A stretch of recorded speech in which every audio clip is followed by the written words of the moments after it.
श्रीवंदो सतगुरु चरण को करूं सो प्रेम प्रणाम। अशुभ हरण मंगल करण को धनि श्री देव चंद्र जी नाम। श्री प्राणनाथ निज मूलपति श्री महराज सुनाम। तेज कुंवरी श्यामायुग को पल पल करूं प्रणाम। पिया जी को पल पल करूं प्रणाम।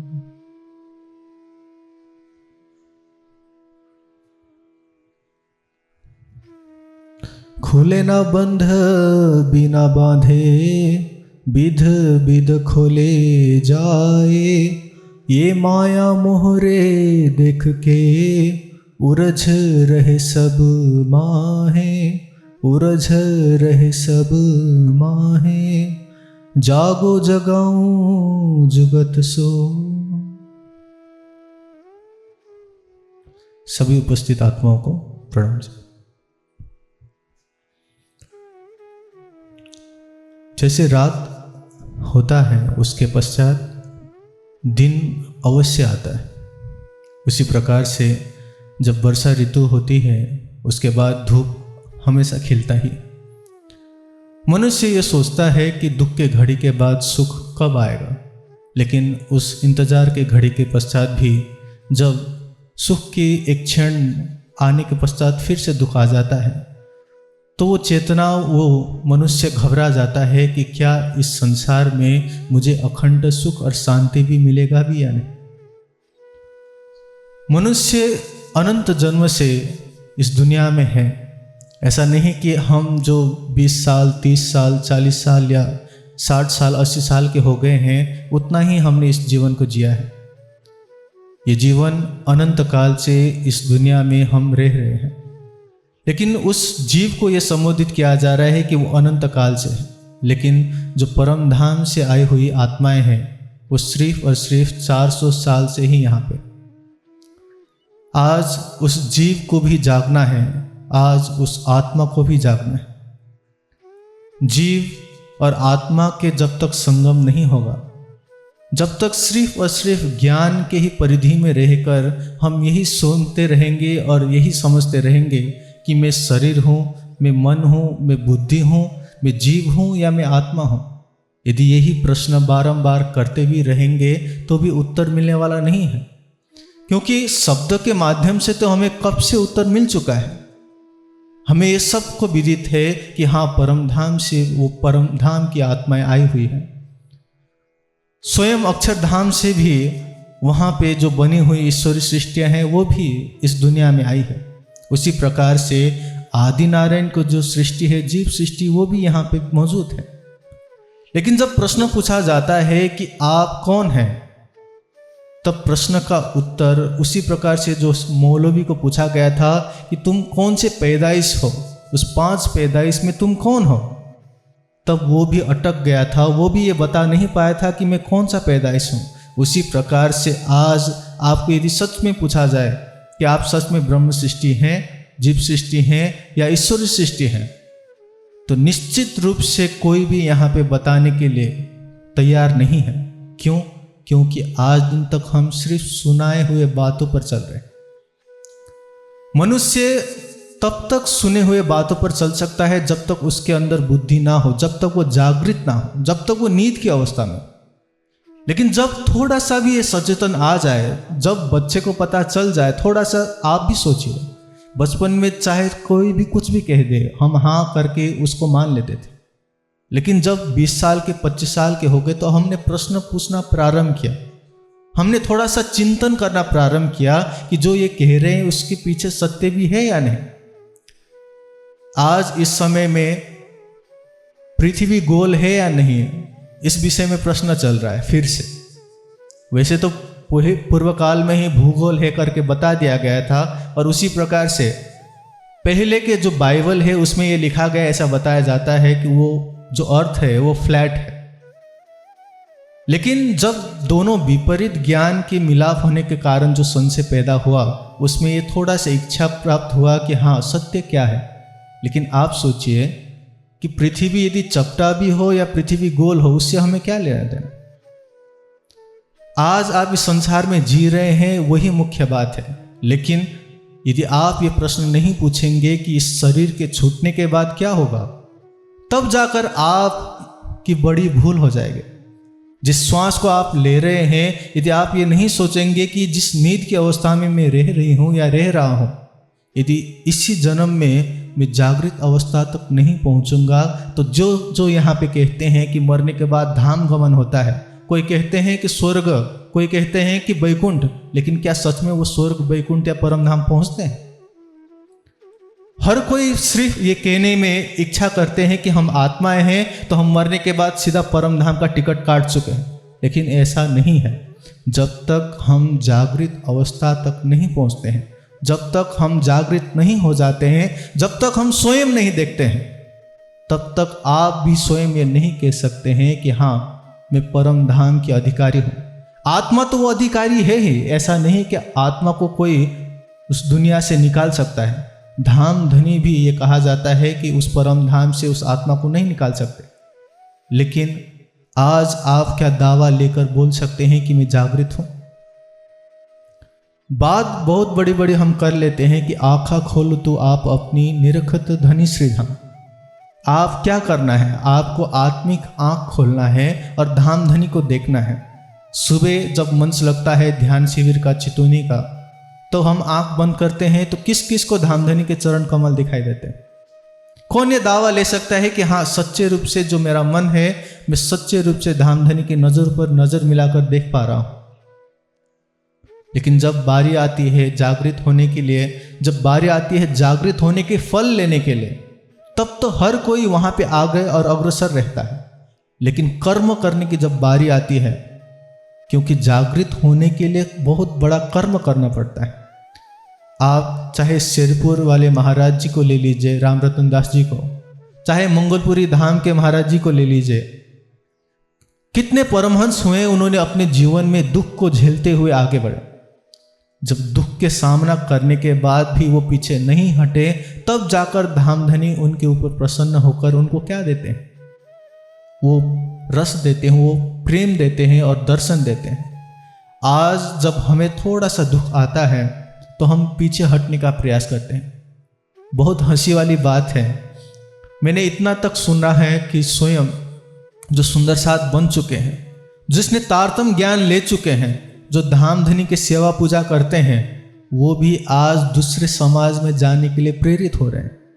वो भी वाणी को ना समझकर दूसरे संप्रदाय में जाने के लिए सोचते हैं। तो आप और हम जैसे मूर्ख कौन होंगे जो इतना बड़ा धन प्राप्त करने के पश्चात भी हम सोचते हैं कि दूसरे समाज में जाकर अब दूसरा ज्ञान लें। लेकिन आप सोचिए, हमने अपने ही धामधनी का पहचान नहीं किया, और ना करने का कारण क्या है? नींद। जब तक जागृति ही नहीं है तो कैसे पहचाने? जब तक जागृति ही नहीं तो कैसे देखेंगे? माँ जब अपने बच्चे को उठाने के लिए जब जाती है सुबह सुबह, आप सभी को पता है, आप भी सोते हैं, अभी भी यहाँ पे मंच लगता है सुबह 5 बजे से, काफ़ी सुंदर साथ सो ही रहे होते हैं। लेकिन बात सत्य है, ब्रह्म मुहूर्त जो 3 से लेकर 6 बजे तक का है, उसमें सबसे ज़्यादा प्रिय नींद आती है। भले 11 बजे उठाया जाए, इसमें कोई दिक्कत नहीं है, लेकिन 3 से 6 बजे के बीच में यदि किसी को उठाया जाए तो वो भी कहेगा नहीं, थोड़ी देर सोने के लिए दे दीजिए, थोड़ा शीतलता हो रहा है, थोड़ा आनंद आ रहा है। आज वही अवस्था है कि आप 6वें दिन की लीला में है, सुबह होने वाली है। 7वें दिन की लीला, जिसको हम न्याय के दिन की लीला कहते हैं, वो अब प्रकटन होने वाला है।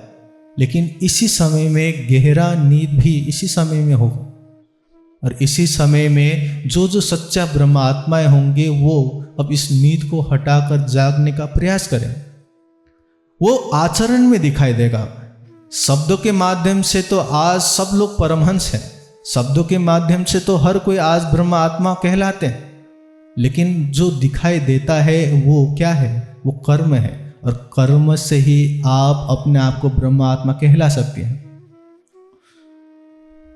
वैसे माताओं को मैं ज़्यादा नहीं कहना चाहता, लेकिन फिर भी क्योंकि ये चीज़ आ रही थी। देखिए, पुरुषों के मुकाबले में माताओं को बहुत ज़्यादा सपने आते हैं। सपने में कभी कभार आप राज्य का भी दर्शन करते हैं, तो आप अपने सखियों को कहने लगते हैं कि देखो, मैंने तो किसका दर्शन कर लिया, राज्य का दर्शन कर लिया। तब तो आपका अंदर विकार भी नहीं होना चाहिए। यदि सच्चे रूप से राज्य का दर्शन ही कर लिया है तो आपके अंदर मोह माया नहीं होना चाहिए। आपके पोते, आपकी पोतियाँ, आपके घर, आपके जमीन, ये किसी भी चीज़ों में, चाहे पुरुष भी क्यों ना हो, यदि वो दावा ले रहे हैं और फिर भी आपके हृदय के अंदर अभी भी माया के विकार उत्पन्न हैं, तो इसका मतलब यही है कि आज दिन तक हमें धाम धनी की एक झलक नहीं मिला। जिस पल वो स्वयं झलक देंगे, जिस पल उनके स्वयं एक नूर का झलक मिल जाएगा, तब माया का एक कण कैसे रह सकता है। ये दुनिया किस चीज़ का बना है? ये दुनिया है दुखों का, ये दुनिया है पूर्णतः से मायावी है। लेकिन ब्रह्म क्या है? वो आनंद से युक्त है, वो चेतन है। लेकिन आप जब कहते हैं कि मैं धामधनी को देख चुका हूँ, तो वो भी किस चीज़ के लिए कह रहे हैं? वो भी नींद की अवस्था में कह रहे हैं। तो यदि वो नींद की अवस्था ही है तो अब थोड़ा सा सावचेत हो जाइए कि वो कह रहे हैं कि जागो जगाओ जुगत, मैं तुम्हें जगाने के लिए आई हुई हूँ और मैं तुम्हें जगा के ही जाऊंगी। ऐसा नहीं कि तुम्हें छोड़कर मैं चली जाऊंगी। इंद्रावती सखी सबसे पहले आई। श्यामा जी ने उनको जगाया और उसके पश्चात उन्होंने कहा कि जब तक मेरे सुंदर साथ नहीं जगेंगे तब तक मैं भी परमधाम जाने वाली नहीं हूं, मैं सबसे पीछे रहूं। इसी कारण से वो कह रहे हैं कि मैं तुम्हें युक्तियों से जगाऊंगा। आप सोचिए, युक्ति किसको लगाना पड़ता है? जो बच्चा सच में जगना नहीं चाहता है उसी को तो हम युक्ति लगाते हैं। जो व्यक्ति को जैसे उठने के लिए कहा जाता है, हाँ बेटा उठ जाओ, थोड़ा सा कुछ दे देंगे हम, तो बच्चा भी उठ जाता है। आज हमें भी यही किया जा रहा है कि आपको धनुषी देवचंद्र जी के समय में भी वैसे ही था कि सोने के कसौड़ी वगैरह देकर उनको जगाया जा रहा था। श्री प्राणनाथ जी के समय में भी थोड़े से आड़ी का लीला के अवसर दिखाया गया। आज छठवें दिन की लीला में भी हम अपने सदगुरु के माध्यम से क्या चाहते हैं? हम ये चाहते हैं कि मेरे सदगुरु भी थोड़ा चमत्कार दिखा दें, मेरा सदगुरु भी मेरा थोड़ा जो दुख है घर परिवार में वो कष्ट दूर कर दे, तो मैं भी मानने के लिए तैयार हूँ कि हाँ उनके धाम हृदय में स्वयं धामधनी बैठे हैं। लेकिन यदि वो कहते हैं कि सब कुछ धामधनी करने वाले हैं, सिर्फ और सिर्फ वाणी के माध्यम से तुम आगे बढ़ो, तब हम कहते हैं कि आपके अंदर तो धामधनी है ही नहीं। होता तो आप हमारे दुख कष्टों को हर लेते। इस प्रकार के जब दावा किया जाता है तब वो भी हंसते होंगे कि जो सखी आई थी छल देखने के लिए आई थी, लेकिन छल में ही वो भिल कर रह गए। छल को छल ना लागिसी वो लहरी वो जग। जीव सृष्टि तो इस दुनिया की है जो इस दुनिया के भवसागर के लहरों में ही रहती है, लेकिन आप तो परम धाम के हो। आप तो सिर्फ इस दुनिया में छल देखने के लिए आए थे, लेकिन इस मायावी छल में ही रहकर आपने अपने आप को नींद की अवस्था में रख दिया है। क्या प्रश्न उठता है कि हम जगना चाहते हैं? क्या कोई सच में हमें जगाना चाहे तो क्या हम जगने के लिए इच्छुक हैं या नहीं है? हाँ, यदि प्रश्न में है, उत्तर में यदि आ रहा है, तो क्या दूसरा प्रश्न उठता है कि क्या हम सुबह सुबह उठकर चितौनी करते हैं? क्या हम 10 मिनट 20 मिनट या आधा घंटा जो भी समय हमें मिलता है उसमें वाणी का चिंतन हम करते हैं या नहीं? यदि हमें पढ़ना भी नहीं आता, काफ़ी माताएं ये कहती हैं या बाबूजी कहते हैं कि हमें तो बचपन से पढ़ाया भी नहीं गया था, इस कारण से हम तो वाणी भी नहीं पढ़ पाते। चलिए वो नहीं पढ़ पाते, क्या आप किसी भी YouTube में जाकर आप ब्रह्मवाणी का श्रवण करते? तो यदि इस प्रकार के आचरण यदि नहीं है तो सिर्फ हमारे बहाना है कि हाँ मैं जगना चाहता हूं।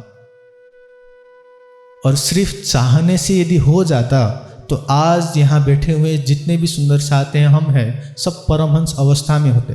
कौन नहीं चाहता कि मार्फत में अवस्था में जाकर स्वयं राज्य का दीदार करके उसको दिल में बिठाए, लेकिन सिर्फ इच्छा होने से तो कोई मार्फत की अवस्था में नहीं पहुंचता है। तो इसी कारण से जागना जरूरी है, आंख खोलना जरूरी है। आंख खोलने के लिए प्रयास करना जरूरी है, और प्रयास करने के लिए वाणी का मंथन होना अत्यंत जरूरी।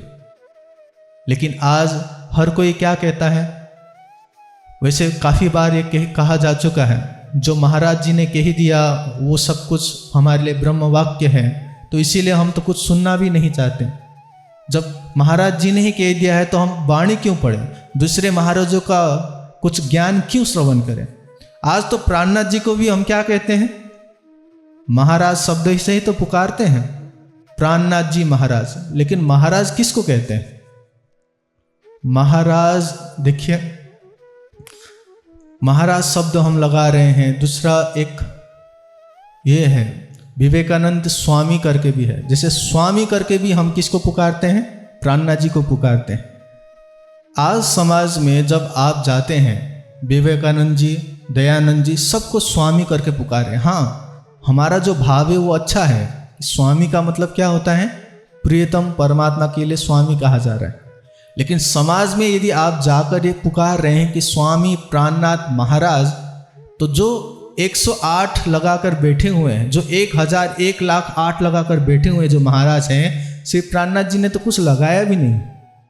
तो आप सोचिए वो कितने नीचे होंगे। तो हमारे लिए यदि जो स्वयं प्राणनाथ हमारे प्रियतम हैं, जो हम उनके सखी हैं, तो उनका जो बड़ी बड़ाई कौन करेगा। हम जो सखी होने के नाते अपने ही प्राणनाथ के यदि महिमा मंडन नहीं कर सकते, महिमा नहीं गा सकते हैं, तो इसका मतलब यही है कि आज तक हम अपने आप को नौकरानी समझ के बैठे हुए हैं। जहाँ पे हमें थोड़ा सा लाभ मिले तो हम इस तरफ झुकते हैं, थोड़ा सा लाभ मिले तो उस तरफ झुकते हैं। लेकिन बात सत्य यही है, वो झुकने का कारण है कि हम अभी नींद में हैं।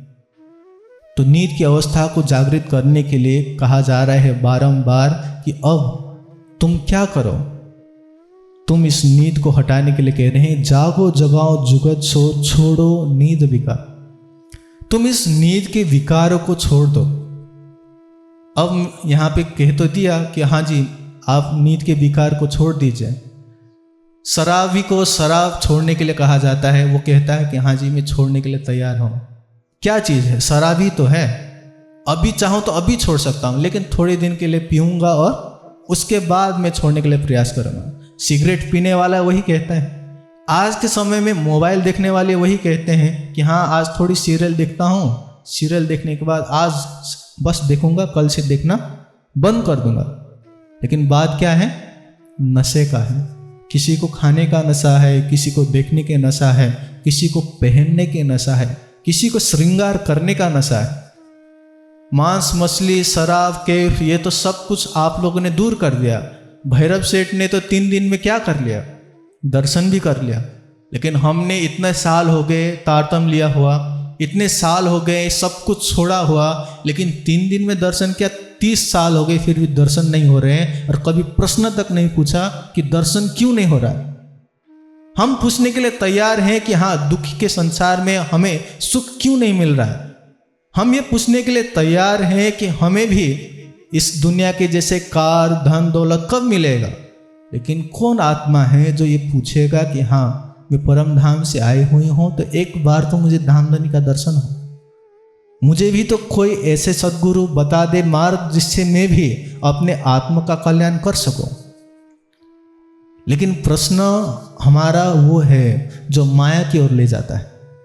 हम प्रश्न के उत्तर में भी क्या ढूंढते हैं, अपने नींद की अवस्था को विकारों को दूर करने के नहीं ढूंढ रहे, हम ढूंढ रहे हैं कि कैसे सुख मिलेगा। आप सोचिएगा, मैं वैसे इस चीज़ के विरोध में नहीं हूँ कि आप लोग घूमने के लिए जाएं, लेकिन बात सत्य यही है, कड़वा है। कभी किसी दिन सिक्किम में यदि प्रोग्राम होता है, किसी गुजरात में प्रोग्राम होता है, कहीं पे भी दूर दराज कहीं पे होता है प्रोग्राम, तो सुंदर साथ जी स्पेशली जाते हैं किस चीज़ के लिए, चर्चा सुनने के लिए नहीं, घूमने के लिए। कौन सी जगह, कि उस जगह पे मैं नहीं गया हूँ तो उस जगह पे जाना भी है रहने के लिए भी मिल जाएगा, खाने के लिए भी मिल जाएगा और घूमने के लिए भी मिल जाएगा। राज्य के श्रवण ही करना था तो आप क्या कर सकते थे? वहां के जाकर 3 दिन तक रहकर सेवा करके आप कुछ लाभ प्राप्त कर सकते थे। लेकिन आप जाते हैं, 1-2 घंटा दिखाई देते हैं और उसके बाद गायब हो जाते हैं। और कहाँ पे? घूमने के लिए। आप आए किस चीज के लिए था? आप आए यहाँ पे माया से दूर होने के लिए थे। लेकिन तब आपको जब कर्म दिखाई देता है कि आप तो इसी माया में ही रमते रहे, तो आपको धाम धनी देखते हैं और हंसते हैं कि मैंने कहा था कि तुम यदि माया में जाओगी तो ऐसा ही होगा। स्वामी जी कल कह रहे थे, चाहे लालदास जी हो, चाहे कोई भी सखी हो, जब परम धाम में पहुंचेगी तो हंसी का लीला तो होना ही है। इसका भी अब गलत अर्थ आप और हम लोग लगा देते हैं कि जब हंसी का लीला होना ही है तो थोड़ा सा गलत करके ही चलते हैं, थोड़ा सा माया में फंसकर ही चलते हैं, उसमें क्या दिकदारी। लेकिन बात यह है, ब्रह्म आत्मा कभी भी ये नहीं कहेगी चाहे कितना भी हंसी होना है घर पे होगा, चाहे कितना भी हंसी होना है वो अपने परिधि में होगा। अक्षर ब्रह्म और किसी पर पुरुष को और किसी भी आत्मा से जो दूर है उनको पता भी नहीं चलेगा कि हंसी हो रहा है। जैसे घर परिवार के जो बातें हैं वो कभी भी बाहर के लोगों से नहीं किया जाता है, चाहे मारपीट भी हो, चाहे थोड़ा सा गलत भी बोला जाए, लेकिन जब बाहर से कोई व्यक्ति आता है तो उसके सामने क्या दिखाया जाता है? वो गलत बातें नहीं कही जाती, लेकिन उसके अंदर वो प्रेम ही है कि धाम धनी वहाँ प्रेम की लीला कर रहे हैं। हंसी की लीला सिर्फ प्रेम की लीला को दर्शाने के लिए किया गया था, लेकिन आज तो हमें बहाना मिल गया है कि माया में फंसने के लिए कि थोड़ा सा विकार करके जाएंगे तो भी हंसी होना ही है। इतना मेहनत करने के पश्चात भी हंसी होना ही है, तो क्यों ना माया में फंस कर ही हंसी कर लिया जाए। लेकिन आत्माएं वो है जो हमेशा क्या करेगी? पार वतन जो सुहागनी ताकि नेक कहूँ पहचान, जो कदी भूली वतन तो भी नजर तहाँ निदान। यदि माया में आकर भूली भी है, थोड़ा सा वो भटक भी चुकी है, लेकिन फिर भी ढूंढती है कि मुझे धाम धनी कैसे मिलेंगे, कैसे मैं उनको प्राप्त करूं, कैसे मैं उनके पास जाऊं, तब जाकर ही तो नींद हट सकती है। इस दुनिया में जब हम बातें करते हैं माया का, जब बातें करते हैं नींद को उड़ाने का, तो यहाँ पे एक चौपाई आती है, मोह अज्ञान भरमाना कर्म काल और सुन, ये नाम सारे नींद के निराकार निर्गुण। ये पूरा का पूरा 14 लोक के ब्रह्मांड ही नींद का है। अब ये पूरा 14 लोक के ब्रह्मांड का भी हम वर्णन भी कर दें तो भी नींद से परे नहीं होया जा सकता। चाहे आप अपने अष्टचक्र को जागृत कर लें, चाहे आप भगवान ब्रह्मा विष्णु महेश के ऊपर आप आज्ञा चक्र पर लगाकर आप यदि उनका दर्शन कर लें, यदि आप सहस्त्रार चक्र में लगाकर यदि आप निराकार तक भी पहुंच जाएं, तो भी हम इसी नींद के ब्रह्मांड में हैं। इसीलिए आइए यह कहा जा रहा है कि जागृत होइए। जागृत होने के लिए बेहद का ज्ञान चाहिए। बेहद के साथ ही सुनो बोली बेहद वाणी, तो इसीलिए वो उस बेहद वाणी को सुनो, उस बेहद वाणी को धारण करो। उस बेहद वाणी को यदि आप हृदय में हृदयंगम नहीं करोगे, तब तक आप नींद की अवस्था में हो। जैसे चाहे मैं कितना भी कहूँ कि देखिए ये जो लाइट है, इस लाइट के विषय में मत सोचिए, ये देखिए ये पर्दा है, ये बहुत सारी चीज़ें यहाँ पे दिखाई दे रही, इसके विषय में मत सोचिए। और अभी मैं कहूँ कि बंदर के विषय में मत सोचिए, तो आपके दिमाग में क्या आया? अभी बंदर ही बंदर आया या नहीं? आपके दिमाग में एक इमेज भी आ गया कि हाँ बंदर है, पूंछ भी आया होगा, आंख भी दिखाई देगा होगा। लेकिन यदि मैं कभी बंदर की बात ही नहीं करता, यदि मैं सिर्फ और सिर्फ बातें करता जहां पे मैं दिखाना चाहता हूं, तब जाकर वो बंदर कभी याद नहीं आता। उसी प्रकार से यदि नींद को आपको सच में हटाना है, तो आपको हमेशा धाम धनी की ओर देखने का प्रयास करना चाहिए। काफी सुंदर साथ ये प्रश्न कर लेते हैं कि देखिए अभी तो शुरुआत ही है, हमें तो ब्रह्मवाणी भी पता नहीं, अभी अभी तारतम ज्ञान लिया है, तो ध्यान करें तो सीधा परम धाम में 25 पक्ष में, और वो भी राज्य और श्यामा जी के स्वरूप में करें। क्या वो संभव है? यदि नहीं करेंगे तो संभव नहीं है। यदि आप 14 लोक के जो ब्रह्मांड है उसी में ही चिंतन करते रहेंगे, ये सोचते रहेंगे कि मन को शांत कैसे करें, श्वास में ध्यान लगाएं, मंत्र का जप करें या मूर्तियों के ऊपर थोड़ा सा ध्यान लगाकर मन को शांत करें। मन शांत करना बहुत अच्छी बात है, लेकिन मन शांत करके उस मन के द्वारा परमात्मा को नहीं पाया जा सकता। साधन जरूर हो सकता है, लेकिन उस चीज से परमात्मा का कोई भी लेना देना नहीं है, ना जप से, ना तप से, ना ध्यान से। वो परमात्मा जप तप ध्यान से प्राप्त होने वाले नहीं है। वो सिर्फ और सिर्फ प्रेम है जो उसको प्राप्त करा सकता है। चित्तवनी एक माध्यम के रूप में है। चित्तवनी क्या है? चित्तवनी जो आत्मा से परमात्मा तक जोड़ दे, जो आत्मा परमात्मा तक देखने का प्रयास करे, उसी को हम चित्तवनी कहते हैं। और वही तो आपको जागृत अवस्था तक ले जा सकता है, वही तो आपको विकार के भावना को दूर करवा सकता है। इस दुनिया में विकार कितने प्रकार के हैं? यहाँ पे कहा जाता है, हम लोग जब भी बात करते हैं विकारों के, तब थोड़ा थोड़ा बात आती है कि अहंकार, ईर्ष्या, द्वेष, राग, इस प्रकार के हम थोड़े से अवगुण के विषय में, विकार के विषय में बताते हैं। तो किसी ने बहुत सुंदर तरीके से इसको समझाया है। ये संसार खेल है, तो परमात्मा के लिए ये जो दुनिया है खेल बनाया गया है। तो आप लोगों ने वृंदावन में या कहीं पे देखा होगा, ऐसा बताया गया कि एक लकड़ी रखा जाता है, उस लकड़ी में घी डाला जाता है, उसके सबसे ऊपर एक उपहार या प्राइज रखा जाता है और किसी को कहा जाता है कि तुम दौड़ो, उसके ऊपर चढ़ो, चढ़ने के बाद यदि तुम फिसलोगे नहीं तो ऊपर का जो उपहार है वो तुम्हें मिल जाएगा। काफ़ी लोग प्रयास करते हैं, बार बार उसमें घी डाला जाता है कि वो फिसल ही जाए, और लोग हंसते हैं। और कोई कोई एक दो होंगे जो उसमें भी चढ़ के वो किसको प्राप्त कर लेते हैं? उस उपहार को प्राप्त करते हैं। उसी प्रकार से इस संसार को क्या कहा गया? ऊर्ध्व मूलो मध्य शाखा में कहा जाता है कि ये संसार एक वृक्ष की भांति है जो उल्टा है। इसमें घी डाला जाता है किस चीज का? इसी चीज का, ईर्ष्या का, अहंकार का, मद का, मत्सर का। जब ये घी डाला जाता है, आपको कहा जाता है कि चलो परम धाम के ऊपर आओ। वो कहते हैं कि बेहद में देख सकते हो तो आ जाओ, और वो घी डाल ही रहे हैं। डालने वाला भी कौन है? स्वयं हमारे ही धनी है। वो देखना चाहते हैं कि फिसलेगा भी या नहीं। यदि फिसलेगा ही नहीं, यदि गेम ही ना हो, तो हार और जीत ही ना हो, तो उसमें क्या मजा है? यदि सब लोग आ जाते तुरंत तो उसमें कोई मजा नहीं आता है। इसी कारण से वो क्या कह रहे हैं? डालने वाले भी वही हैं, लेकिन वो देखना चाहते हैं कि मेरी आत्मा मेरे लिए वो सब कुछ छोड़ के, वो फिसलहाट को छोड़ के आएगी या नहीं। और जिस दिन आपने उस फिसलन को छोड़ के उस लकड़ी को पकड़ लिया और उस आगे बढ़ गए, तो आपको स्वयं कौन मिलेंगे? उपहार स्वरूप में धाम धनी के दर्शन मिलेंगे। लेकिन बात यही है कि फिसलन में फिसलने वाला फिसलते फिसलते कहाँ पहुँच गए। इस दुनिया से जो तारतम्य ज्ञान लिए हुए कितने लोग आए और कितने लोग चले गए। आज हमारी भी बारी धीरे धीरे उसी तरफ आ रहा है, लेकिन हम सोच रहे हैं कि नहीं, हमारा तो धामधनी से ऐसा संबंध है कि हम जब मरने का अवस्था आएगा तब तुरंत धामधनी हमें ले जाएंगे। तो बात सत्य तो है कि धामधनी ने कहा है कि एक बार भी मुझे दिल से याद कर लो, तो आने वाले समय पे मैं स्वयं तुम्हें लेने के लिए आऊँगा। लेकिन हमें भी तो अपना कर्तव्य का पालन करना होगा। एक ब्रह्म सृष्टि का कर्तव्य यही है कि हम परमधाम की सखियों की तरह परमधाम के अहंकार को लेकर अपने जीवन को धारण करें।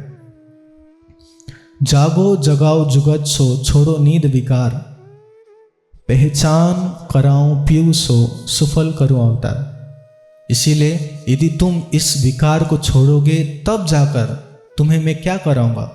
पहचान कराऊं पीऊ सो। सभी चीज को छोड़कर जब पीठ देकर हम आगे बढ़ते हैं तब कह रहे हैं कि तुम्हें पहचान देने के लिए मैं आई हुई हूं। श्री महामती कहे मोमिनो, सभी ब्रह्म सृष्टियों को श्री महामती जी कहती हैं कि अब बारी है इस संसार को पीठ देने का, लेकिन पीठ देने के लिए हर कोई तैयार नहीं है। देखिए यहाँ पे स्वामी जी ने भी एक बार कहा, किसको पता नहीं कि आपको किस चीज से अटकाव है?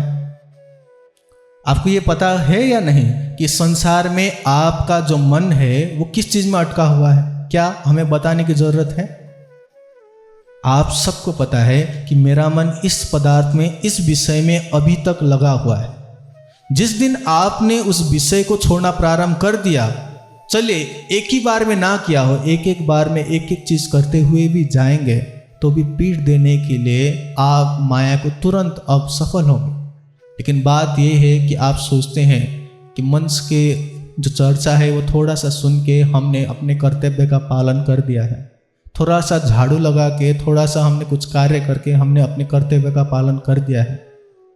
लेकिन आपको हम कह रहे हैं, विशेष रूप से हो सकता है गलती हो, ये शब्द गलत हो, लेकिन मैं कहता हूं कि आप स्वार्थी बनिए। स्वार्थी बनिए इस कारण से क्योंकि आप आत्मा है। स्वार्थ आत्मा का रखिए कि मुझे अपने आत्मा का जागृति करना है। यदि कोई बात करने के लिए आता है तो आप कहिए कि मुझे बात नहीं करना, मुझे ध्यान करना है, मुझे पढ़ना है, मुझे अपने आत्म जागृति करना है। वो स्वार्थ में आता है। यदि सेवा कर रहे हैं और सेवा के लिए कोई आपसे निकालना चाहता है तो आप कहिए कि नहीं, मुझे इसी प्रेम सेवा से धामधनी को पहचान करना है। तब जाकर उस पहचान का महत्व है, तब जाकर उस सेवा का महत्व है। और धामधनी कह रहे हैं कि उसी से तुम्हारी नींद हटेगी, उसी से तुम्हें पहचान होगा और सफल करो अवतार कि मैं तुम्हारे जो आया हुआ हूँ महामती के रूप में। देखिए, महामती हैं, इंद्रावती जी हैं, चाहे किसी भी नाम से पुकारा जाए, हृदय धाम में बैठने वाले तो स्वयं धामधनी ही हैं। वही आपको जगाने के लिए आए, वही आपको लेने के लिए आए। इसलिए बार बार कहा जा रहा है कि स्वयं वही आए हैं और वही ले जाएंगे। तो इसीलिए समय समाप्त होता है कि आप परम धाम की हैं, उसको हमेशा याद रखिए।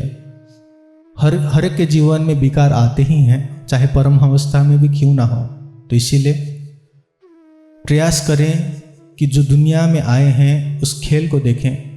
खेल को देखने के पश्चात अब धीरे धीरे सुंदर साथ के साथ में साथ मिलाकर अपने सद्गुरु के चरण कमल या उनके आदर्शों में चलकर धामधनी को प्राप्त करें। ये कहते हुए इस चर्चा को मैं विराम करना चाहता हूँ। चौपाई दोहराएंगे। जागो जगाऊं जुगत सो, छोड़ो निद विकार, पहचान कराऊं पियूसो, सुफल करूं अवतार, सुफल करूं। अधिक जानकारी हेतु हमारी वेबसाइट www.spjin.org पर आएं और हमारे YouTube चैनल को सब्सक्राइब करें। धन्यवाद।